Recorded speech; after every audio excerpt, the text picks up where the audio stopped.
उन्होंने अपनी तकरीर के इब्तिदा में ही मेरे पार्टी के चेयरमैन और मेरी पार्टी को एक सवाल की तरह तनकीद का निशाना बनाया।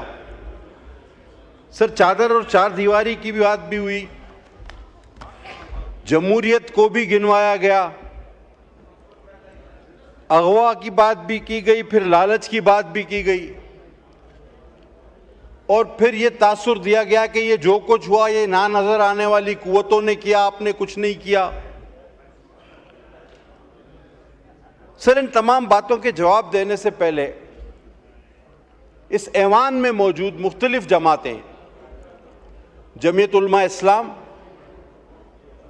सुन्नी इत्तेहाद, सो कॉल सुन्नी इत्तेहाद कौंसिल और जो पीटीआई भी है, मुस्लिम लीग नून, पीपल्स पार्टी और भी जो पार्टियां हैं, एएनपी, बीएनपी। सर, सियासत में हमेशा एक राह मुतय्यन की जाती है अपनी सियासी जद्दोजहद की। जमीयत उलमा इस्लाम की राह मुतय्यन है कि जी हमें शरीयत लानी है, समझ में आता है। पाकिस्तान पीपल्स पार्टी किसी तारुफ की मोहताज नहीं, हर आमिर से लड़े हैं, फांसियां, कत्ल, धमाके, सजाएं सारे हमारे हिस्से में, जमहूरियत के लिए जद्दोजहद कर रहे हैं। सबको समझ में आता है कि जमहूरी मुकम्मल निज़ाम इंशाल्लाह लाकर रहेंगे, समझ में आता है। मुस्लिम लीग नून,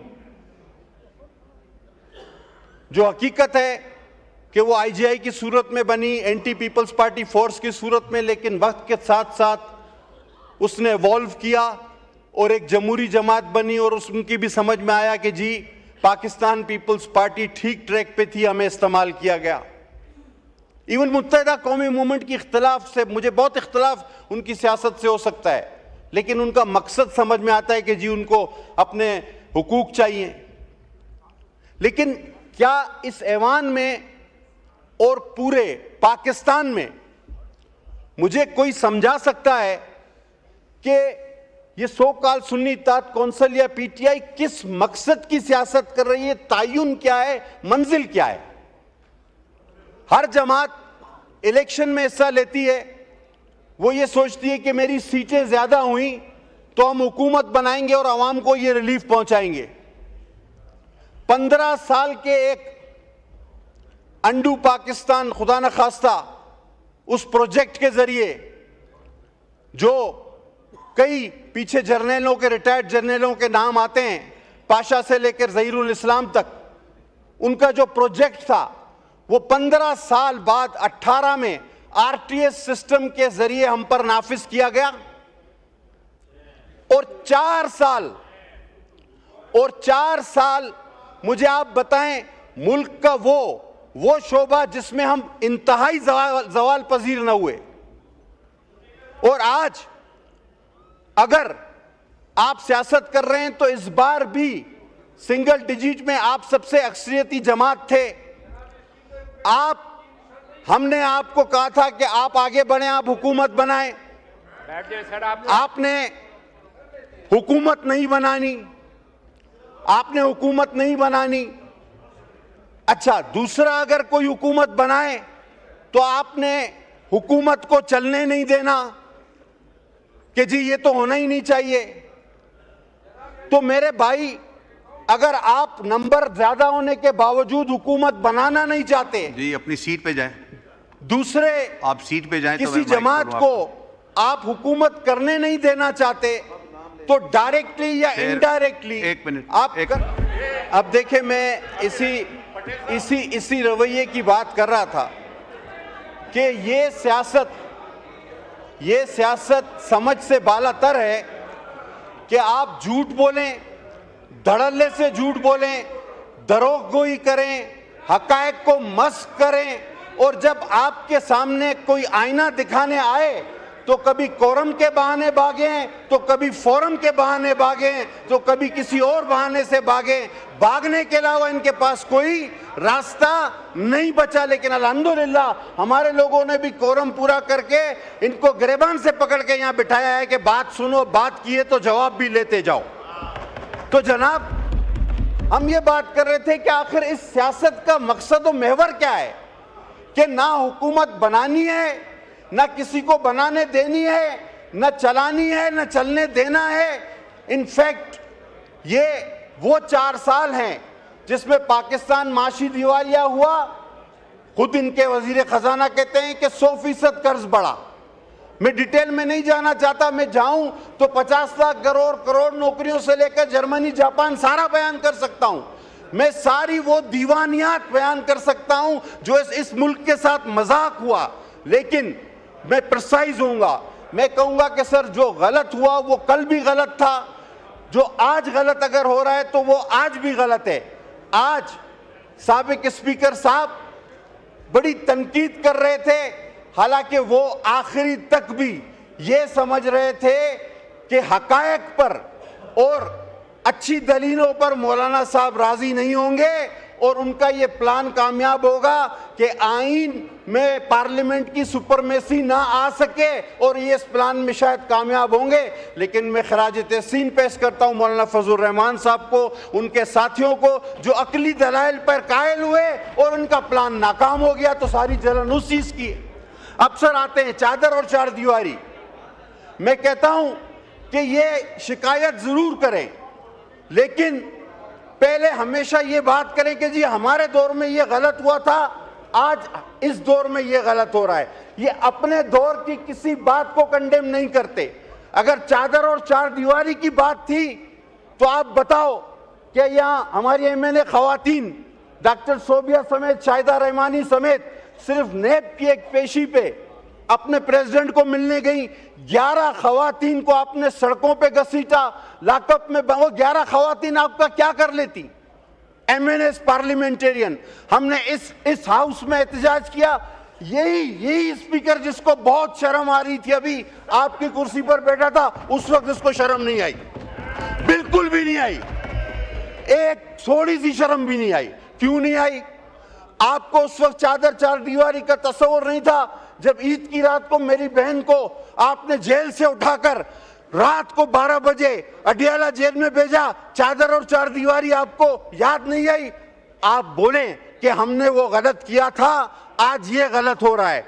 अब ये कहते हैं कि जनाब ये कोई और लोग करवा रहे हैं। ये और लोगों का कॉन्सेप्ट लाया कौन है मेरे भाई? आपकी हाजिरियां पूरी कौन कराता था? आपके बजट पास कौन करवाता था? एक एक मेंबर से लोकेशन कौन मांगता था कि हाउस में पहुंचे हो या नहीं पहुंचे हो? बोलो वो गलत था, बोलो वो गलत था, आज भी गलत है। अपनी गलती पहले मानो। कौन कहता था कि मार दूंगा, तोड़ दूंगा, बंद कर दूंगा? आज जब वो कहता था कि ये कर दूंगा, किसी और ने कर दिया है, तो फिर रोना किस चीज का?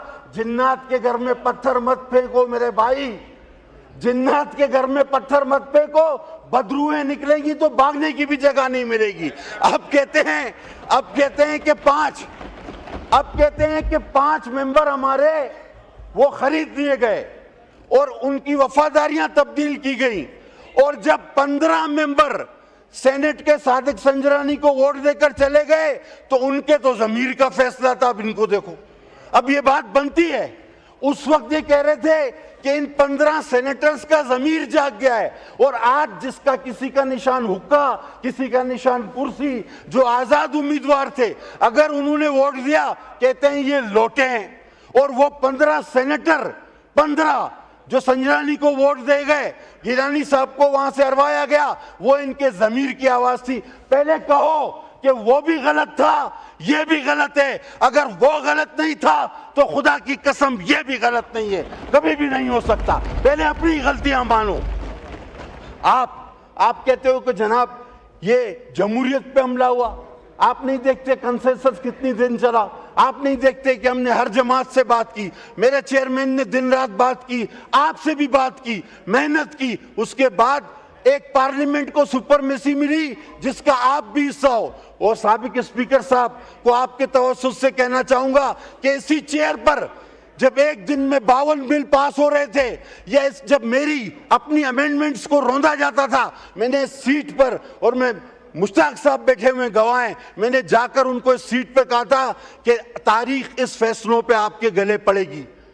आपको वो वक्त भुगतना पड़ेगा कि जब आपको भागने और छुपने की जगह नहीं मिलेगी। आप 5 की बात करते हो, आप 5 की बात करते हो। अरे आपके तो 50 लोग वोट देने पे राजी थे, बचा ही नहीं था कुछ पल्ले आपके। आप में तो दरारें इतनी हैं, और जो आप उछल उछल कर शोर करते हैं, जो 2-4 लोग, कभी पार्टी उनको नहीं मानती तो कभी पार्टी को वो नहीं मानता, कभी पार्टी कहती है कि मेरे इससे कोई ताल्लुक नहीं, कभी कहते हैं कि हमारे से। इनके अंदर तो दरारें इतनी हैं कि इतनी दरारें हैं कि 50 लोग और भी हम चाहते तो वो वोट देने को तैयार थे। लेकिन जिस तरह एक कानूनी नो कॉन्फिडेंस के जरिए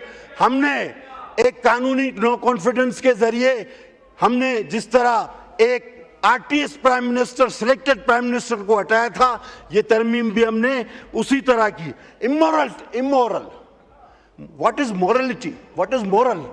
आप जानते क्या है मोरल के बारे में? मोरल है क्या? मोरल यह है कि स्टेज पे खड़े होकर नकलें उतारना, दैट वाज मोरल। आप सारी रात डांस करवाना और तस्बीह हाथ में, ये मोरल है। और अगर आपको कोई कहे कि आपने यू टर्न ले लिया, तो क्या यू टर्न लेना सियासत में जरूरी है? झूठ बोलना तो जरूरी है। ये मोरल है, ये मोरल है।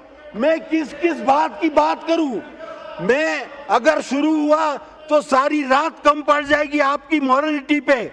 मैं सिर्फ इतना कहना चाहूंगा, आज अभी कहते हैं कि ये गैर जमहूरी हुकूमत है, और बाद में क्या कहा आखिरी में? कहता हमें फंड दे दो।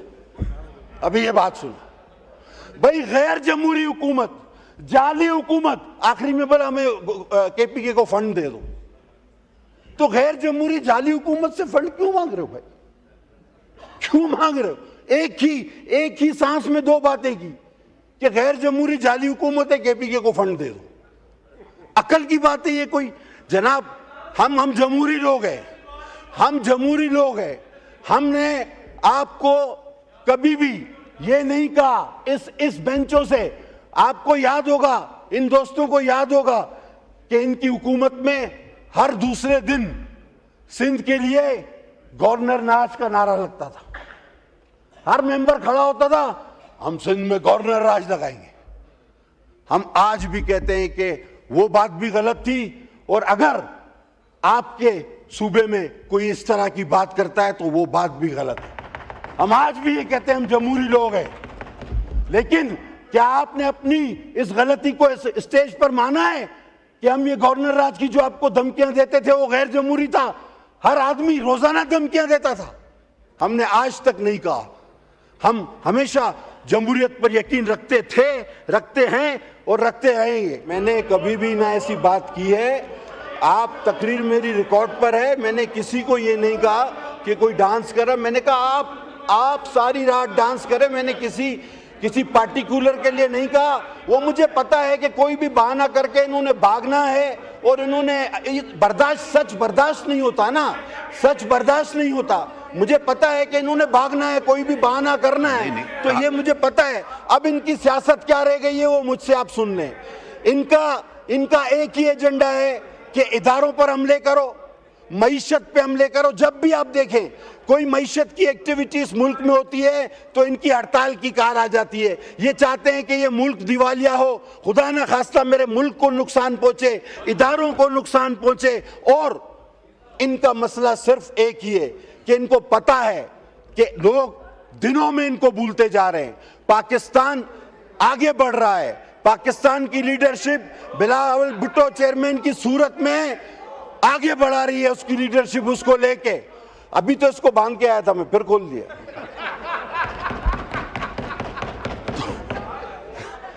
ये तो अभी बांध के आया था मैं। तो बहरहाल जनाब अली, अब कौम समझ चुकी। अच्छा, ये पहले कहते थे हम आएंगे, 1 अरब उसके मुंह पे मारेंगे, 2 अरब उसके। वो कोई अरब मरब नहीं, बल्कि पता नहीं कितने अरब जेब में डाल के चले गए, IMF से कर्जे लेके चले गए। और ये अब किस बुनियाद पे सियासत कर रहे हैं कि हमें क्यों मौका दो? आपने सारे मौके गंवा दिए। आपने इदारों पर हमले कर लिए, मईशत पे हमले कर लिए, मुल्क को तबाही के दाने पे ले आए। आपने इदारों पे 9 मई जैसे वाकयात कर लिए जो इंडिया नहीं कर सका। अब आपके पास कोई जवाब नहीं सियासत का, कोई जवाब नहीं सियासत का। लिहाजा अब आप में दरारें पड़ना शुरू हो गई हैं। अब आपके अंदर ही ऐसे लोग पैदा हो गए हैं कि जिनको पाकिस्तान अजीज है, पाकिस्तान की पार्लिमान अजीज है। लिहाजा जो अंदर है उसको अंदर रहने दो और जो बाहर है इस तरह बस ऊपर हाथ खड़े करके इसी तरह चलते रहो।